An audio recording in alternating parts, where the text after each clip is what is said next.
Introduce. First of all, my name is Daniel Stewart. I'm a local attorney here, a shareholder at the law firm of Brownstein Hyatt. I practice in the area of election law, political law, constitutional law, and mostly I lobby, but I generally don't lead with that when I'm talking. I have known Justice Lee for quite some time, and it's my pleasure to introduce her. It's going to be hard not to go longer than her talk itself with the introduction, but I'll do my very best. Justice Patricia Lee is an associate justice with the Nevada Supreme Court. She was appointed in November of 2022 by Governor Steve Sisolak. Justice Lee is the first African American woman and the first Asian American to serve on the Nevada Supreme Court. In fact, I think when we were doing research, she might be the second person of color entirely to serve on the Nevada Supreme Court since we became a state in 1864. Prior to her appointment, Justice Lee was a partner with the law firm of Hutchison and Steffen. She was my partner, my law partner at the firm of Hutchison and Steffen, where she practiced primarily in the field of complex commercial litigation. Now, the rest of your bio you can read in the program that you have. I do want to focus on a couple of things because I have a unique perspective as well on Justice Lee, and that I was working for Governor Sisolak when we made the appointment of her to the Nevada Supreme Court. So I want to give a little perspective because I imagine there's at least some of you out there that may be interested in someday serving on the bench yourselves, and the pathway to becoming a judge, a state Supreme Court justice, can come in many different ways. And I was able to see, get a front row seat to how Justice Lee got there. Now I want to tell you, she did not seek the appointment. She was recruited by some very important individuals in the state of Nevada. And one of the things that will give you a telling sign of why they did that is if you do look at her bio, you'll notice that of all the things she talks about, probably the biggest section in there is her work in pro bono. She has been a dedicated advocate for pro bono work her entire time that she was a lawyer. Probably the most decorated pro bono attorney in Nevada history that didn't work full-time for Nevada pro bono services. And when the seat opened up for the Supreme Court, the current directors of our local pro bono projects went and recruited Justice Lee in particular. She had a thriving practice I knew very well at Hutchison and Steffen. All the times we talked, she never even expressed any interest of being a judge, much less a Supreme Court justice. So they recruited, they worked her through. In Nevada, we have a process where you go through a screening of a judicial selection commission. Then if you make the final three, then the governor picks from the final three. And she was in the final three with 2 sitting judges. She was the only non-judge. In that, during the selection process, she was up against longtime appellate advocates, solicitor generals, and judges, and she made the final 3. And I can tell you that it was her commitment to pro bono. They called the governor directly and said multiple times, we need somebody on the Nevada Supreme Court that knows what it's like to represent the most disadvantaged people in the state of Nevada, and that was Justice Lee. Now, I also like the fact that she came from civil practice. She knows how expensive civil litigation is, and having a Supreme Court justice that understands that process as well is great. Now, she also had one thing going against her, is that she was law partners with then now Mission President Mark Hutchison, who was a prominent Republican and probably the chief political advisor to current Governor Lombardo, who defeated Governor Sisolak in that. So this is a very Nevada story, if anybody knows anything about Nevada. And he did have to come over being being Mark Hutchison's law partner. But again, it was her commitment to pro bono services. It's what she brought to the table that made it. I've had a chance to call her friend, call her law partner, and now call her Justice of the Supreme Court. And I'm proud to do all of those in my career. So I welcome her up here. Justice Patricia Lee.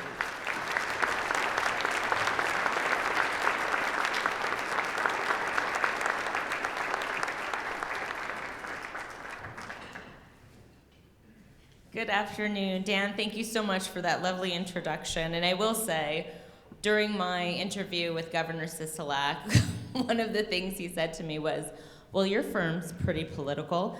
And it wasn't a question, but I knew he wanted me to say words after that. So as I expressed to the governor, I said, well, yes, there are several members of my firm who do have political aspirations and participate in the civic process, and I think that's what made us stronger as a firm, because we did not all have the same political beliefs. We were kind of on the spectrum. But the one thing that I really appreciated about Hutchison and Stephan was we were very respectful of each other's ideologies and beliefs. We shared the same core values. As a justice and as an attorney, I'm concerned that we're kind of moving away from that. I think generally speaking, we all share the same core values: family, the safety of our children and communities, making sure that we provide access to justice for those who can't afford it.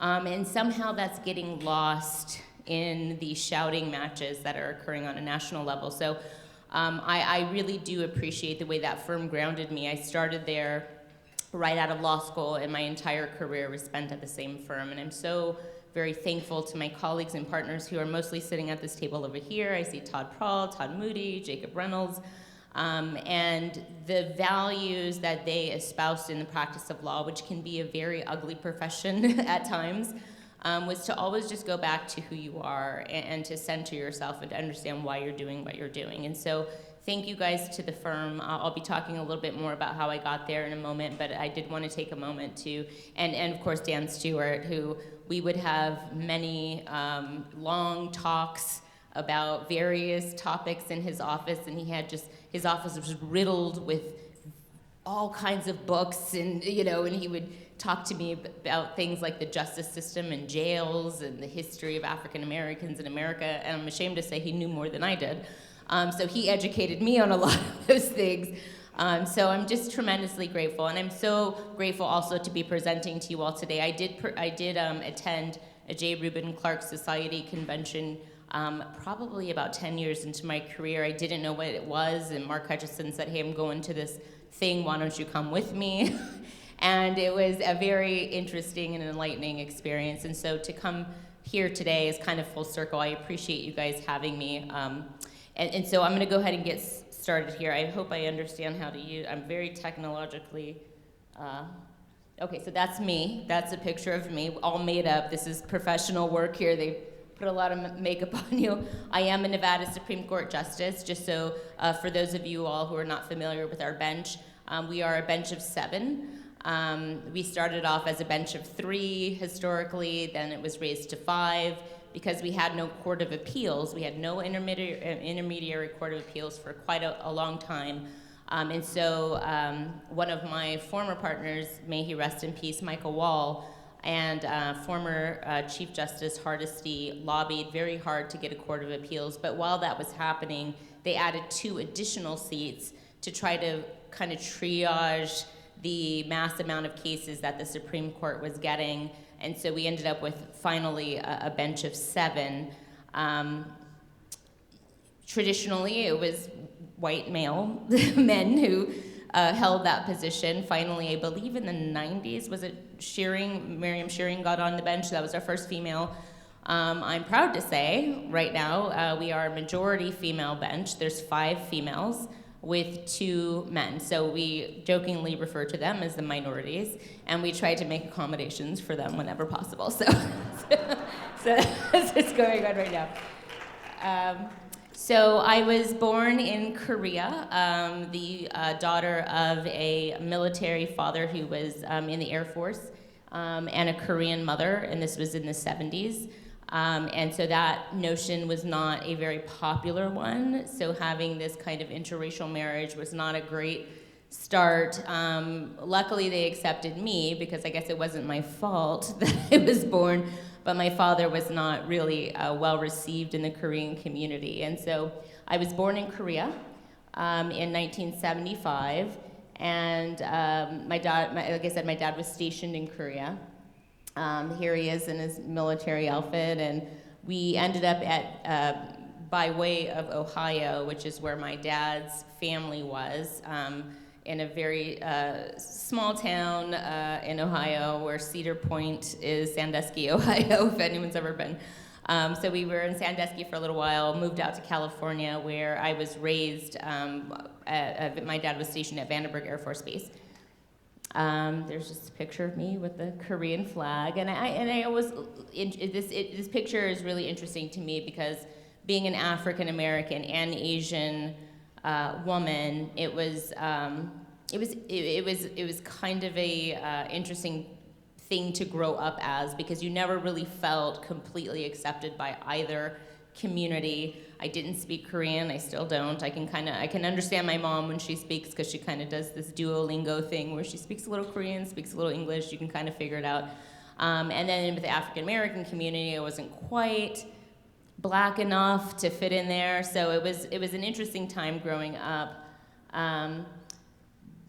Shortly after I was born, we had my brother. I ended up with two brothers and my mom, and we grew up partly on Vandenberg Air Force Base, but ultimately settled in the small town of Lompoc, California, which is in Santa Barbara County, but don't think that was a rich part. Like people, like the valley was 45 minutes away from Santa Barbara, so people would work in Santa Barbara, live in Lompoc, and so it was a very small community. There we are, my brother with his Danny Terrio disco suit on, and my two brothers there, and my very unfortunate hair in this picture.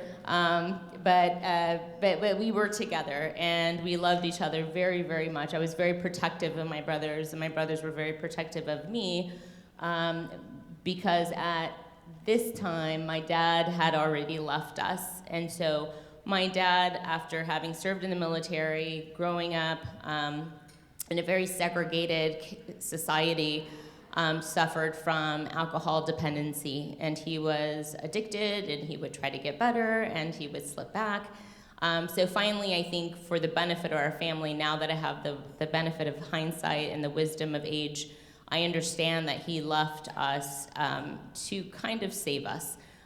He was steeped in his addiction. He wasn't a great person when he was under the influence.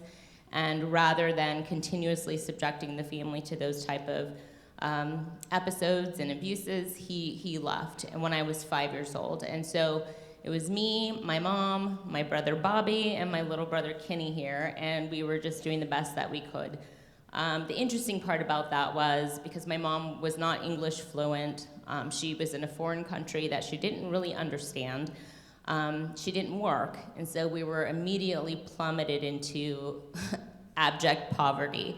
And going from a very stable, what I thought was a very stable household with, and despite his illnesses and addictions, I loved my father very much. I was a daddy's girl. He would come with us on field trips. He was there for me. And so to have that ripped away from you at a young age is very jarring. And so we kind of leaned on each other. We became very close as siblings, me and my two brothers. And to this day, we're still very, very close. And unfortunately, my little brother barely got to know my dad at all, because my mom was still pregnant with him when he left. I ended up going to Lompoc. These are a series of unfortunate photos, by the way. You do not have my permission to republish these. So we were... the interesting thing about growing up with a mom of limited English speaking ability and not having kind of the stability that you would expect in a household is that I became very acutely aware of the society around us and how we could survive. We were all in survival mode, and so we had to get on public assistance. My mom couldn't read English. And so from the age of 8, I was filling out public assistance forms so we could get welfare and we could get any other type of public assistance that was out there. And I would read the forms and I would fill them out to the best of my ability, and we would get the aid. But that was the first time that spark kind of hit me, where it's like, okay, there's a system in place in our society where you can do X and Y will result. And so I think from that point, I really became very passionate about helping people who were in situations like myself. because it shouldn't be about where you start the race, just how you end the race, and what resources are in place to make sure that you can do better than your circumstances. And so I was very into school. That was my escape. Thankfully, it wasn't drugs or alcohol. I just poured myself into my school community. Lompoc only had one high school, and so that's where I went. I wasn't always a good student. In junior high school, I was a miserable student intentionally. I think I was lashing out because of all of the things that had happened. And I had a middle school guidance counselor pull me aside one day and said, "I've never seen anyone so smart work so hard to be so dumb." And I just looked at him, quizzically, like, what does that mean? Because, I was running the streets. We didn't have any supervision. My mom wasn't really into monitoring us and what we were doing, so we were pretty much just left to our own devices, and I was not making very good choices. But that counselor told me that if I didn't straighten up my act, and this was 7th grade, I said, if you don't straighten up your act, when you go to high school, you're going to go to the alternative high school. Nobody wanted to go to the alternative high school. It was a very stabby situation. Like, there was a lot of violence and pregnant people and drug, you didn't want to go to because as street as I thought I was not as street as the alternative high school. And so I did. I straightened up my act in 8th grade. I got it together. I got my grades together, and it was pretty easy, actually, in 8th grade, at least for me. I was, like I said, I just kind of poured myself into academics. And so by the time I got to high school, I got to go to the normal high school, and I really thrived there. It was kind of my escape, because home life was not great. We were still very, very much poor. We never lived in any apartment for more than a year, I would say. So we were constantly being evicted. It wasn't, unusual for me to come home to see the bright yellow eviction notice on the door, and we would just start packing because we knew what that meant. Cockroaches in our apartment, in our bed. I used to hate getting up in the middle of the night to go get water because that's when the roaches are out and you turn on the light and they just kind of freeze. And it freaked you out because you don't know where they go. As soon as you take a step, they all scatter, and you know they're somewhere in the walls and the cabinets. And it was very traumatizing. To this day, I do not like bugs. I do not like cockroaches. I do not like anything that's creepy crawly. Anything that's that is a result of that. At times, we would take advantage of the kindness of our friends and not family. We didn't have any family there, but friends who would let us stay with them temporarily. We lived in an abused women's shelter for a year. I remember that vividly because it was called the secret house. We weren't allowed to tell people where it was, and so you can imagine going to school as a high school student, and girls want to come over to your house and hang out, and you want to go over their house and hang out. And I just wasn't able to do that. So it was a very awkward situation. But I can say that, much like the firm that I worked with, people really kind of surrounded us with their support.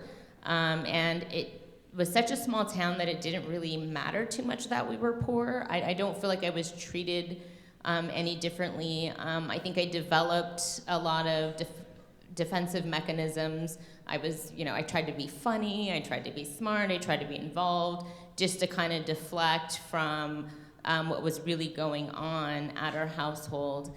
And so high school was no different. Here's my my senior picture page where it kind of goes through all of my accomplishments and whatnot. I was a cheerleader with unfortunate bangs, and I was the cheerleading captain. I was president of my senior class. I was the treasurer of the science enrichment club. I mean, like anything that I could get involved in that would take me away from home, I got involved in. So that actually worked to my benefit.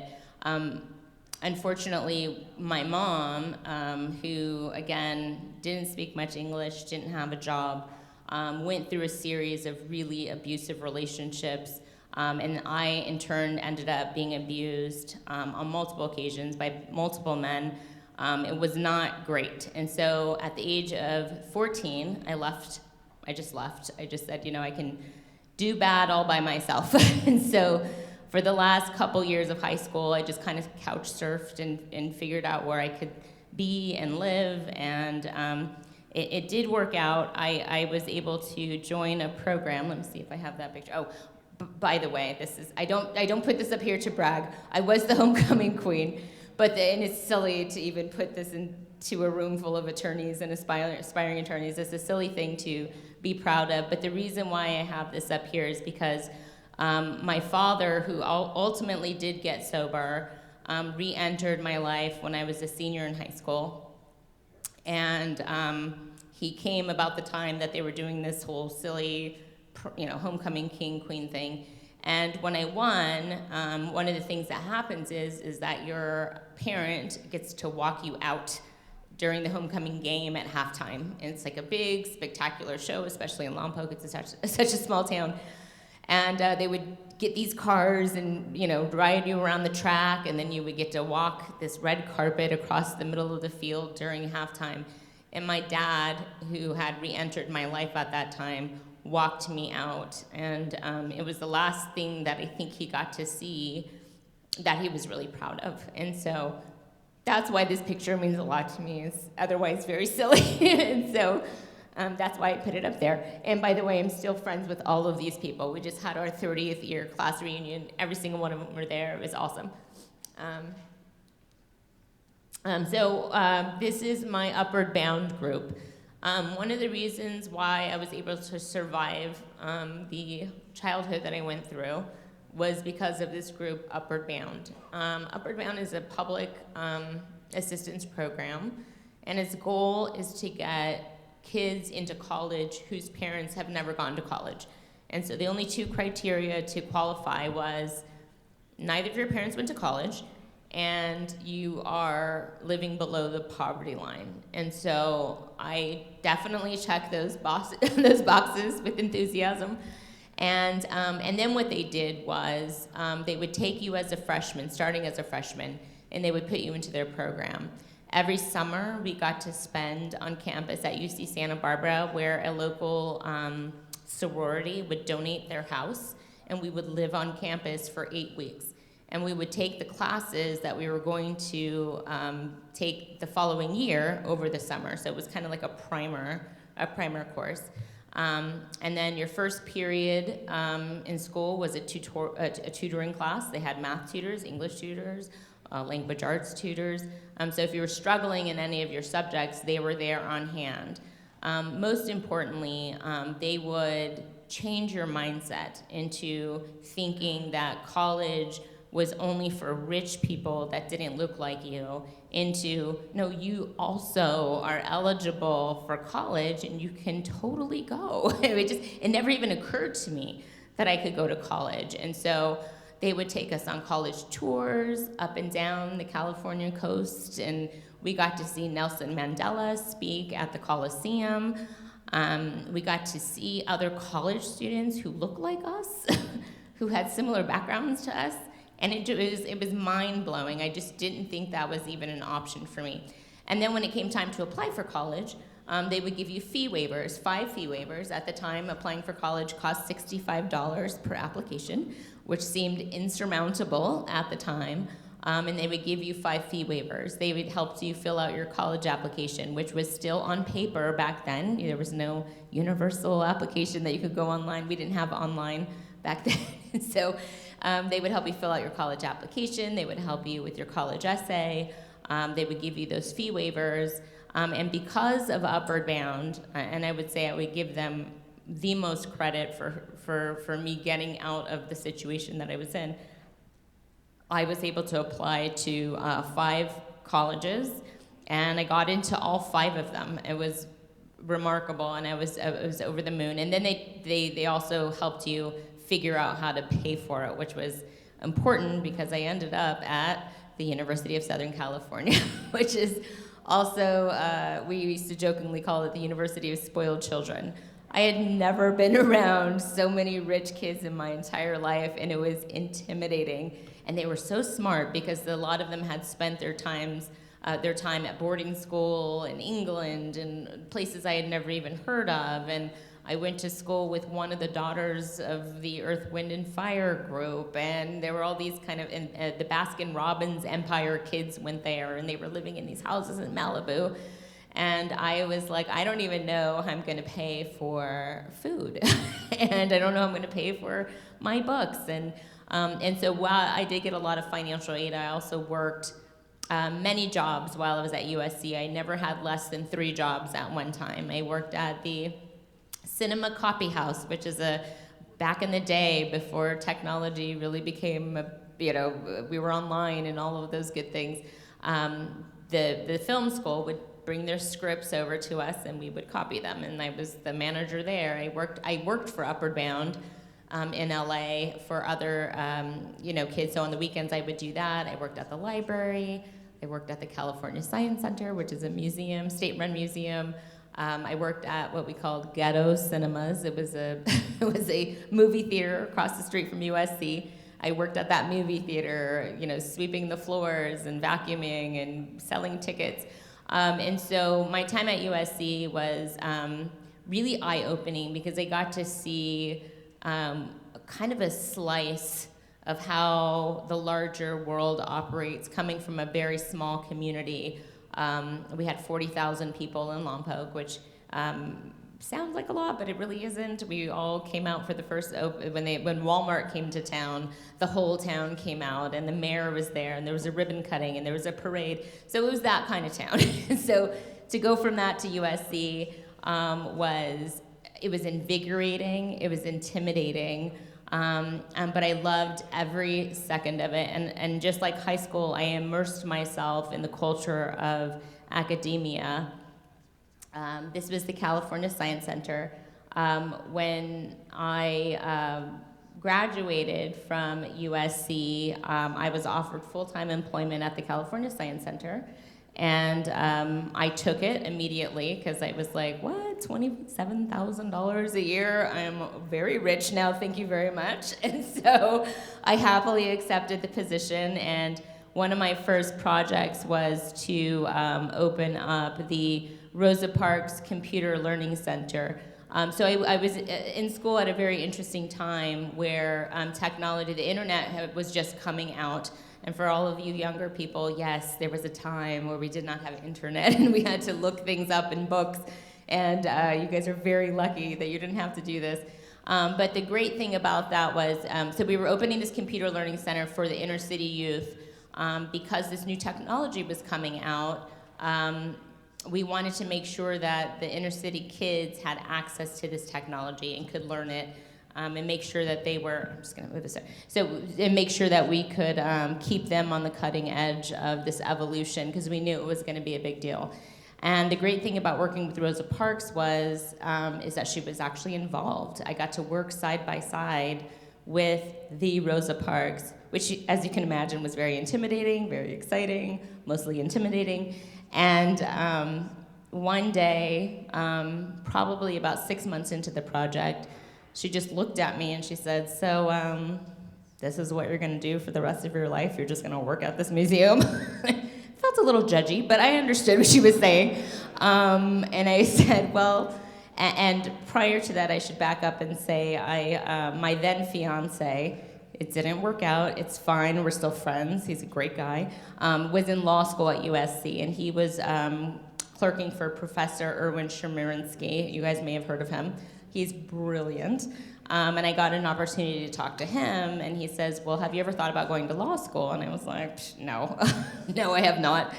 He says, well, your strengths are reading and writing, you might want to think about it. And so it was kind of like that he planted that seed. So by the time she asked me, is this all you're gonna do with your life? I said, well, I was thinking about going to law school, just to kind of stop the judgment. And she was like, well, baby, if you want to go to law school, you go to law school. And so when Rosa Parks tells you to go to law school, you go to law school. So I immediately applied for the LSAT, took it, and then ended up at the George Washington University.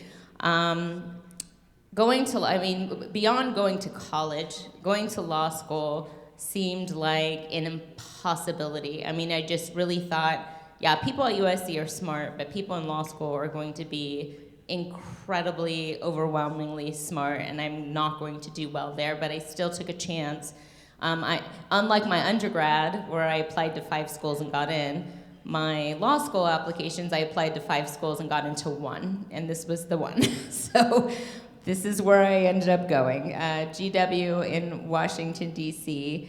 Again, I threw myself into academia. Here's me at the graduation.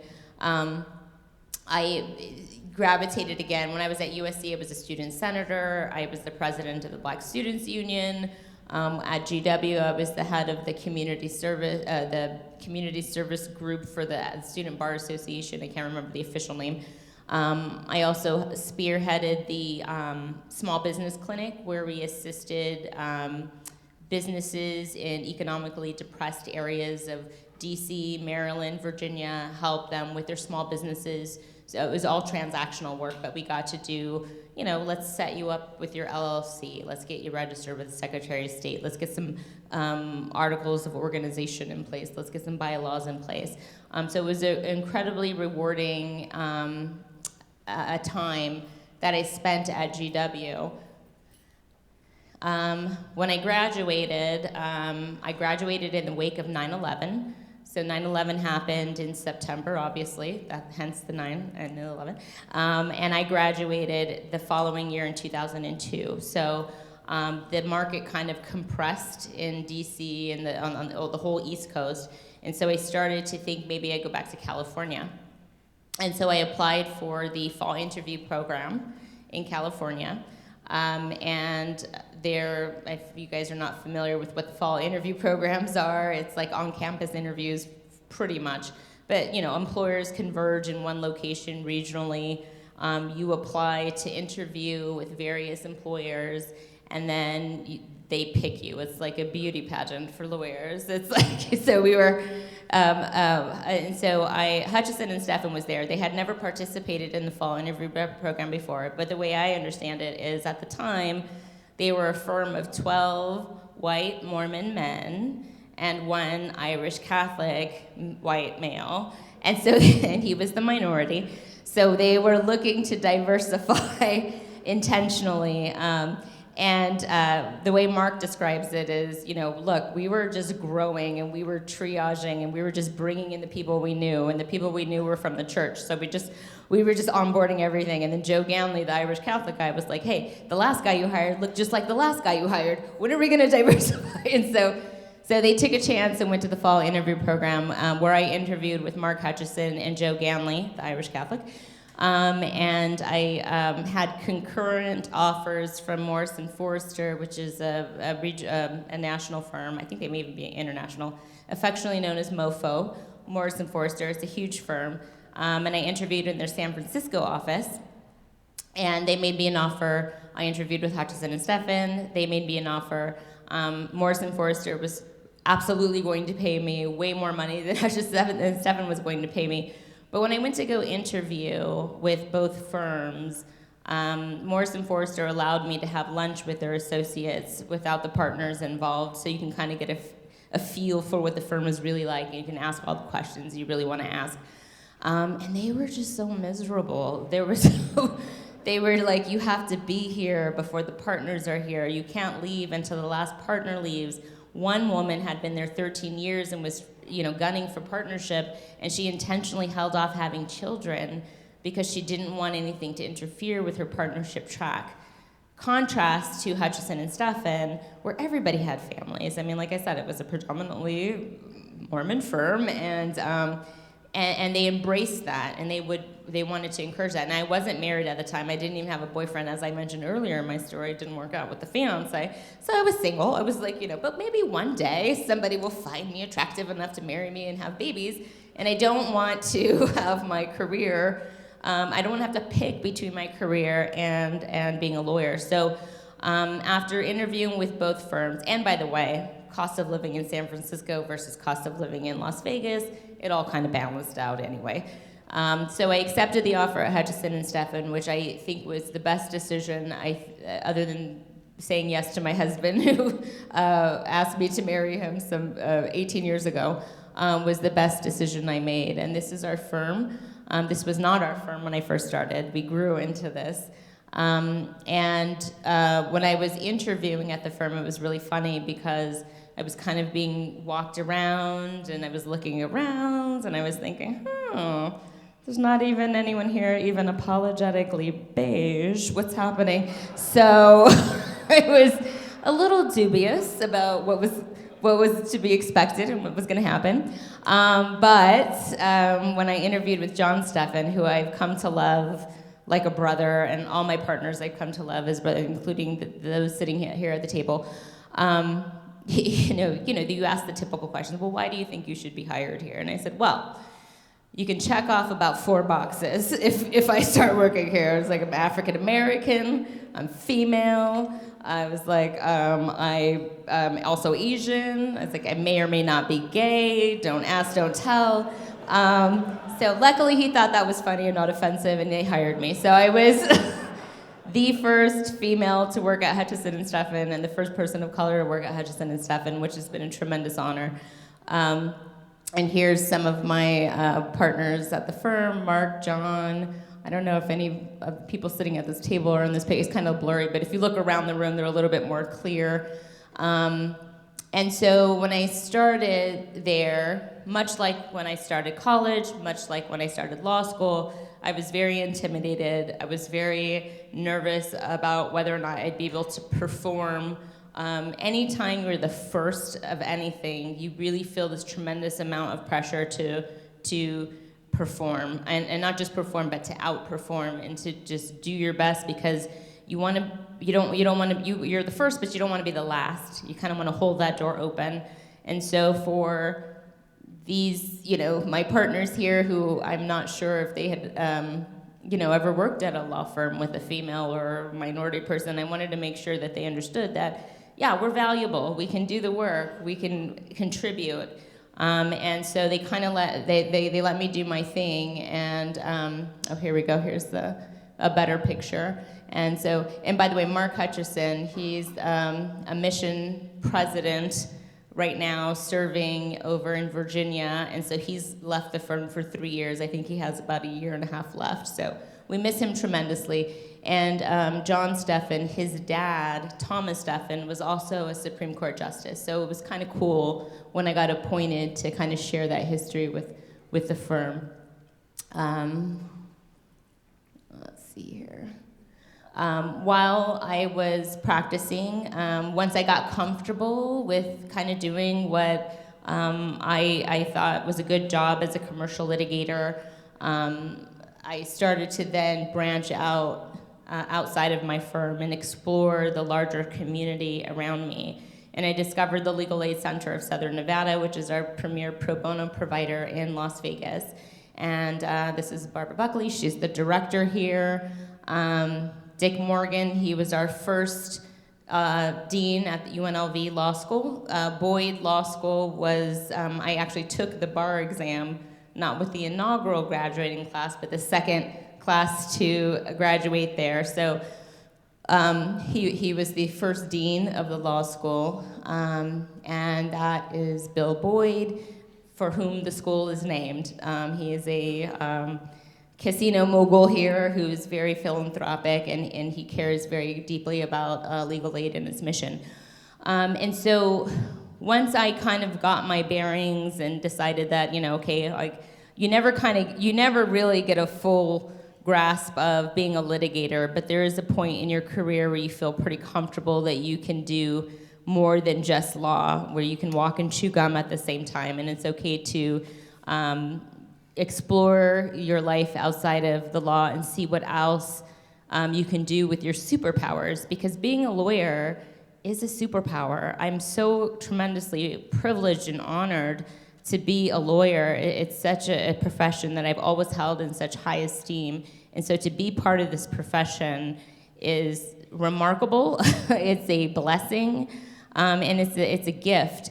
And so I wanted to share my gift with the community in any way that I could and use my powers for good. So pro bono services, as Dan said in the beginning, has been my passion throughout my practice. Some of my most meaningful cases have been pro bono cases where I've represented abused and neglected children, victims of domestic violence, people who were being wrongly evicted from their homes.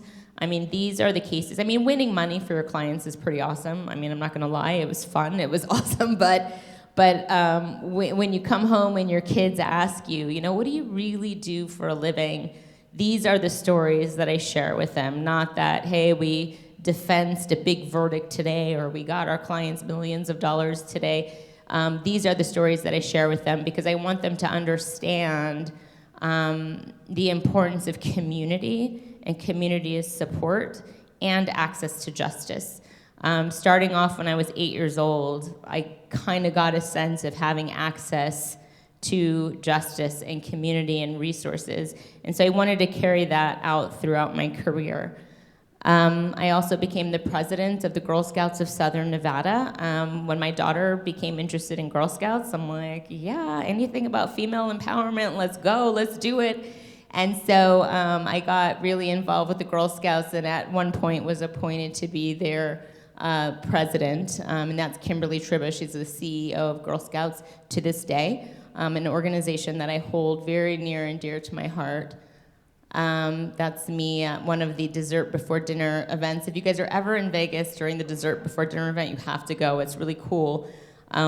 We have all of the casinos involved, and they send their pastry chefs to this event, and we pick a signature Girl Scout cookie. So if it's the Thin Mint, for instance, then every chef has to make a dessert based on that cookie, and you get these little casino chips with the Girl Scout insignia on it, and you go around and you taste each dessert, and you put your chip into the box of the chef that you like the best.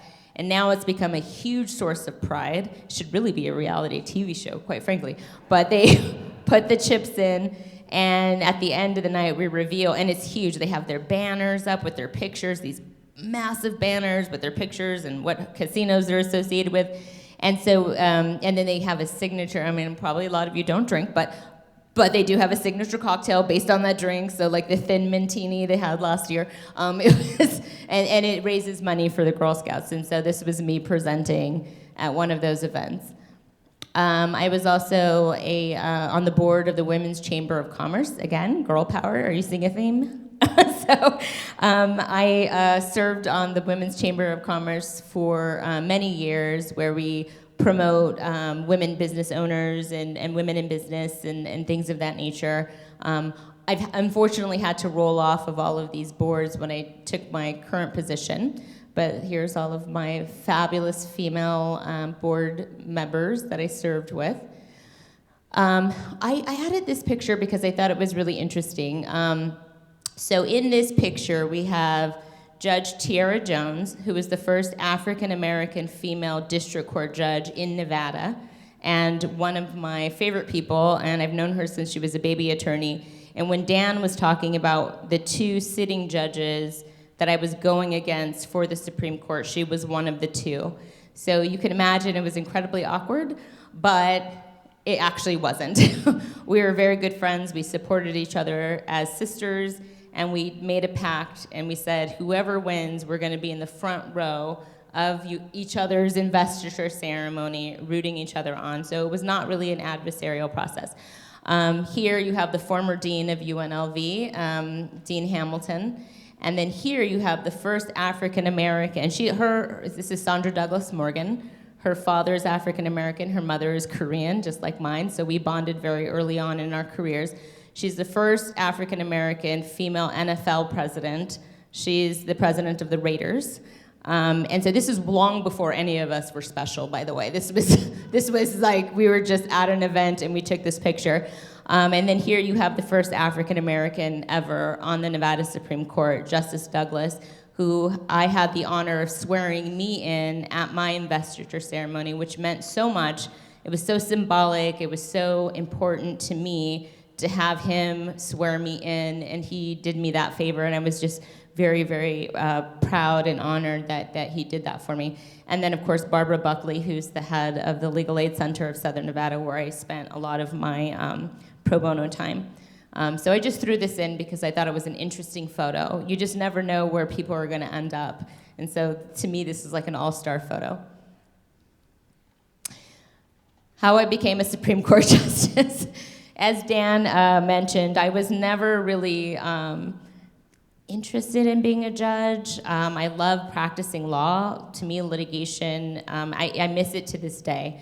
I miss litigation more than I miss certain dead relatives. It was so fun. I loved winning. I loved the courtroom. I loved the drama. I mean, I really did love it. So I had no inclination that I would ever become a judge. And then when I was probably 7 years out, I get a phone call from one of Harry Reid's people. And she says, well, Senator Reid would like to meet with you at his home. And he was like, oh, okay, well, can I inquire as to what this is about? And she says, no, you may not. I'm not at liberty to say. And I was like, okay, well, Rosa Parks tells you to go to law school. Senator Reid tells you to come to his house. You just go. And at the time, he lived what I call East Jesus. It was just way out off of Zizix Road and Searchlight. It was like a maybe hour and a half drive. I had no idea what I was doing there, but again, Harry Reid calls you, you go. And so he was about an hour late to our meeting, but I got to meet with his wife, who was very lovely. And that's when I found out he also went to GW Law School, and there's an interesting history about that, which I won't go into, but Google it, it's very interesting. He finally comes in with one of his handler people, and we're sitting down and we're talking, and he's talking about his time at GW, and he says, well, I bet you're wondering why you're here. I'm like, yeah, kind of. It's getting a little late. I got to get going here. He says, well, someone thought it would be a good idea for you to be a federal judge. And I was like, who? Who thought that? Why would somebody think that?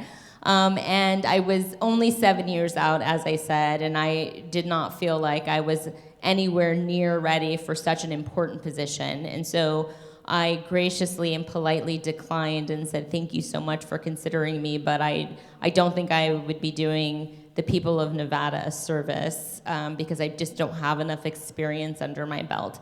But when my partners got wind that I had done that, they made me partner immediately. So youngest partner at the firm ever, thank you. And so that was nice.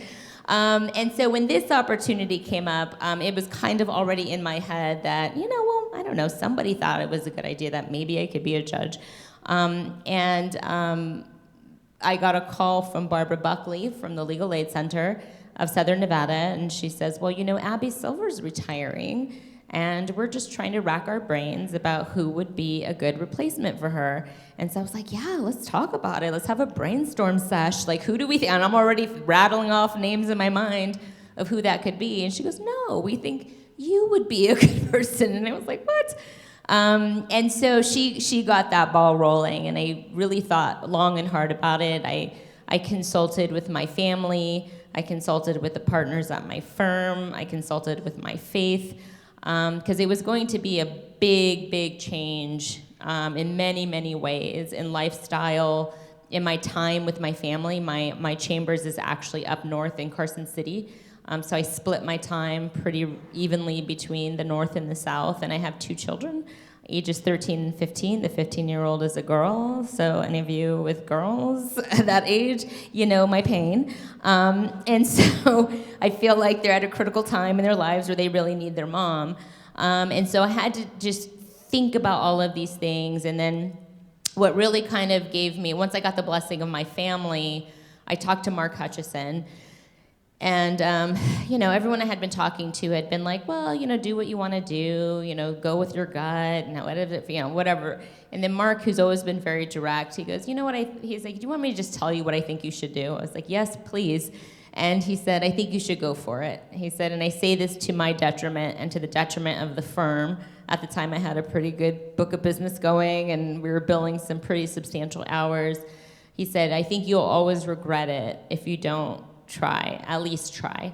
And so that was all I needed. Once I got that kind of blessing from Mark and encouragement, I went ahead and threw my hat in the ring with no expectations that I would get it. Our class of candidates were pretty competitive, very impressive, legal careers, and as Dan said, 2 of them were actually sitting judges, which I think does tend to give you a leg up. I had never been a judge before.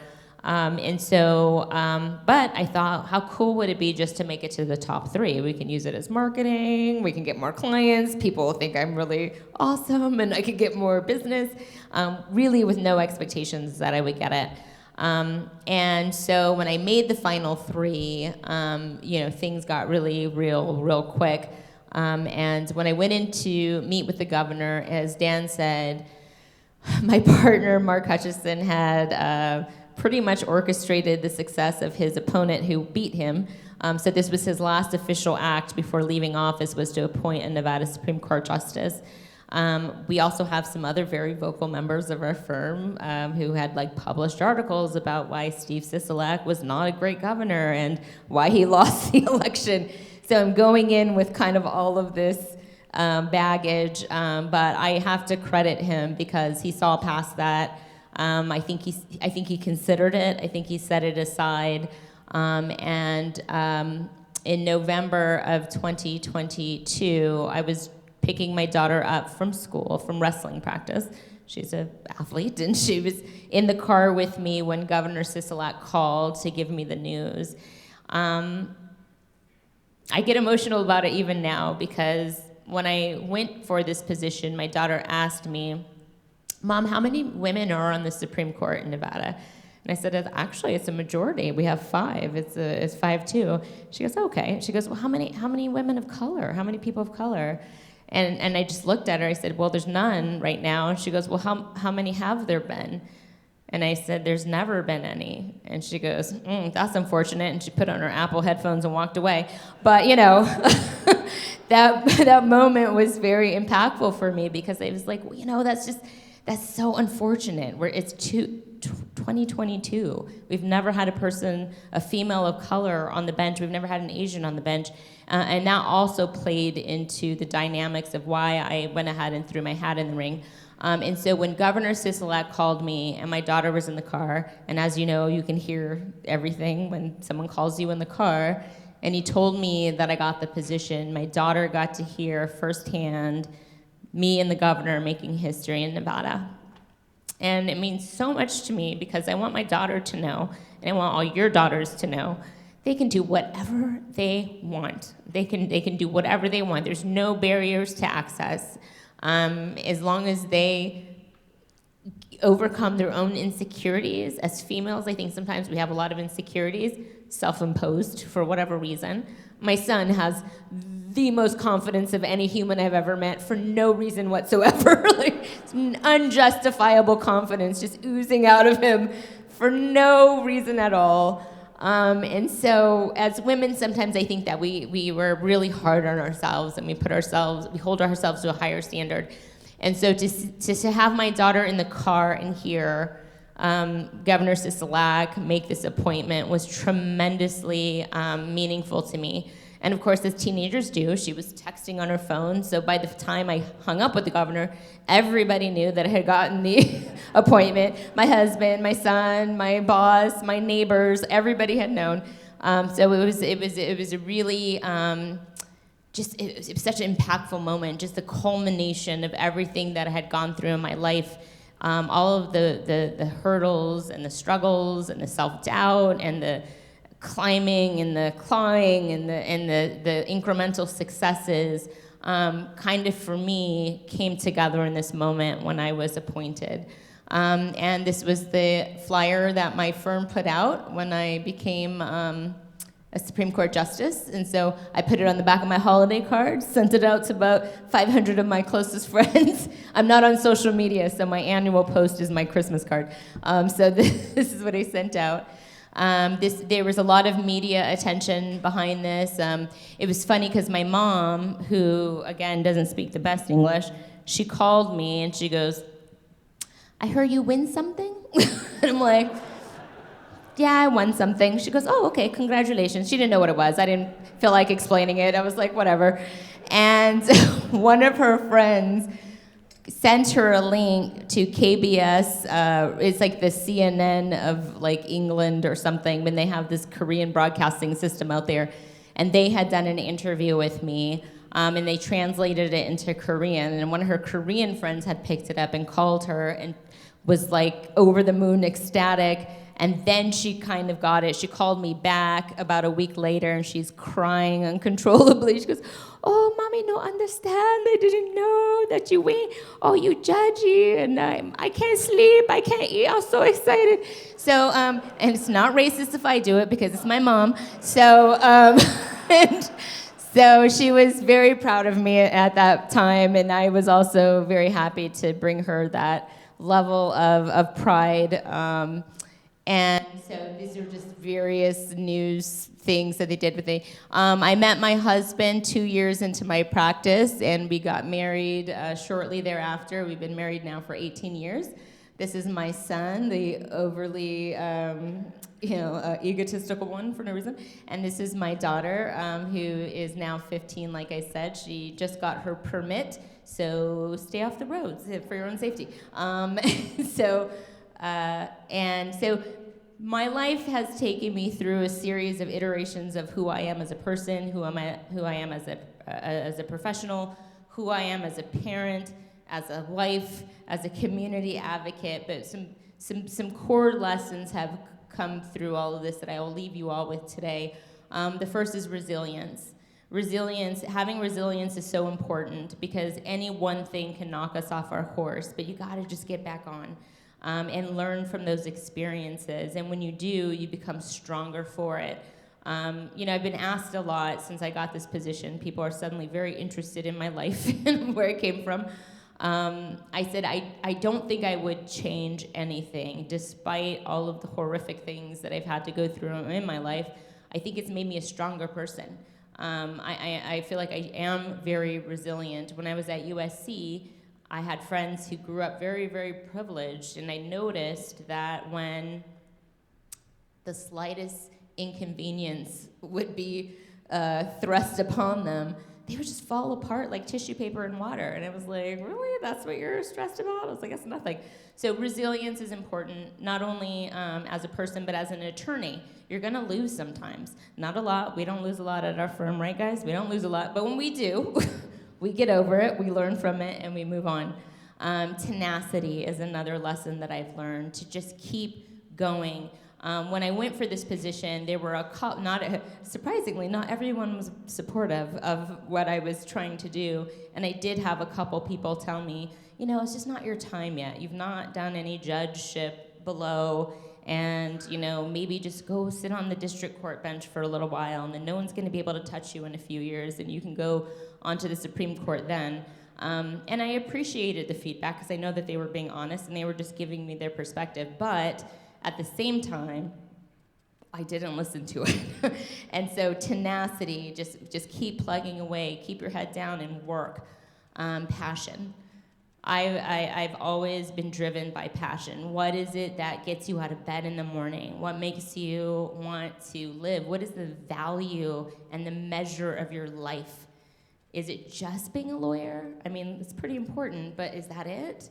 I'm gonna tell you, like I told Rosa Parks, is that all you're gonna do with your life? You're just gonna be a lawyer?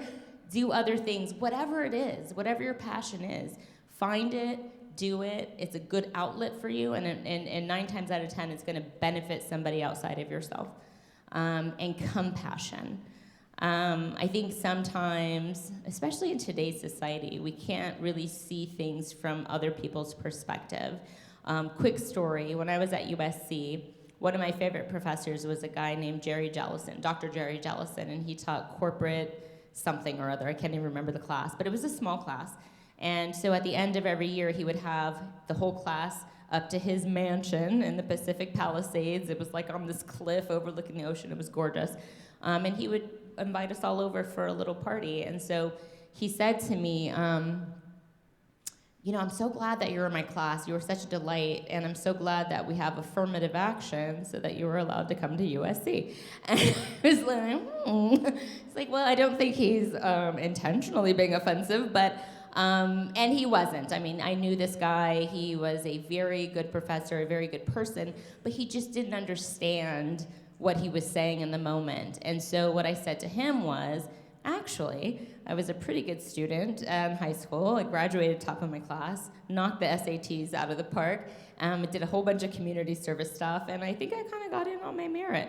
And so he just turned like sheet white and was so apologetic, and he sent me a note years later saying that he thanked me for educating him in that moment. So the teacher had become the student, and I think we just need more of that. I don't think that people are always coming from a bad place when they say things or they do things. It just may be that they're not educated and they don't understand the impact of what they're saying or even the impetus of what they're saying. So just have compassion for other people. Try to see things from their perspective. Course correct when you can. And I think we'll have a better bar, we'll have a better society if we do that, if we have compassion and integrity. I can't stress that enough. Especially in the practice of law, where we are blessed with so much power, with so much knowledge that the common person doesn't have. We speak a different language, and it's incredibly complex, and what we do is so important. And if we don't do it with the highest degree of integrity, we are degrading the profession. So just make sure that in your practice, in whatever you're doing, have integrity. If you, if you have a document that's damning for your client, nobody knows you have it but you have a duty to disclose it, disclose it. Just disclose it. If you're a good lawyer, you'll be able to either explain it, work around it, or maybe you lose, but your integrity will be intact. Your reputation is everything. Guard it with your life. And then I'd like to end with one of my favorite quotes from Helen Keller, and it just says, "The only thing worse than being blind is having sight but no vision." I try to live by this quote every day in my life, and I hope that you all will too. I want to thank you guys so much for being so gracious to have me here and listening so intently. It's a little nerve-wracking, actually. I'm usually in a room full of teenagers on these speaking tours, and nobody's paying attention. So I appreciate your time, attention, and focus today, and I guess enjoy the rest of your conference. Thank you so much.